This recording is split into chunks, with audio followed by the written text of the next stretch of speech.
दक्षिण में Maratha, north east में अहोम्स, यही दो नाम थे जिसकी वजह से मुगल्स भारत पे कभी पूरी तरीके से राज नहीं कर पाए थे। फिर भी 99% इंडियंस को अहोम्स के बारे में पता ही नहीं है, जबकि अहोम्स ने एक बार नहीं 17 बार मुगलों को हराया। हुआ कुछ ऐसा था कि औरंगजेब अहोम्स को मिटाने के लिए अपने 40 जहाज में 55,000 की सेना लेकर नॉर्थ ईस्ट की तरफ बढ़ रहा था और अहोम्स के पास सिर्फ 10,000 लोगों की सेना थी, जिसमें से ज़्यादातर आदिवासी थे। इसलिए अहोम्स ने मुगलों को अटैक करने के लिए पानी के रास्ते मजबूर किया और अपने अटैक करने के लिए ब्रह्मपुत्र नदी की सबसे पतली मोड़ सराय घाटा को सेलेक्ट किया।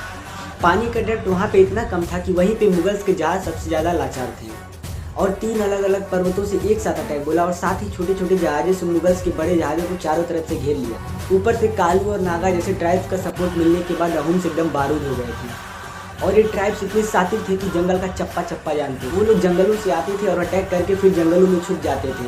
मुगलों के जहाज़ों में आग लगा दिया, पानी में ट्रेन मगरमच्छ छोड़ दिए। एक टाइम पे आने के बाद मुगलों को ये नहीं समझ में आ रहा था कि उनका पाला इंसानों से पड़ा है कि भूतों से पड़ा है। और इस मास्टरमाइंड के पीछे एक ही इंसान का हाथ था, जो कि आज भी इंडिया के one of the most successful journal में से हैं, जिनका नाम था लचित बोरफुकन। आज हमारे भारत में इंडिया के टॉप कैडेट को लचित बोरफुकन गोल्ड मेडल से सम्मानित किया जाता है, लेकिन फिर भी हमारे हिस्ट्री के बुकों में इन जैसे वीर योद्धाओं के बारे में कुछ नहीं पढ़ाया जाता, पढ़ाया जाता था सिर्फ मुगलों के बारे में।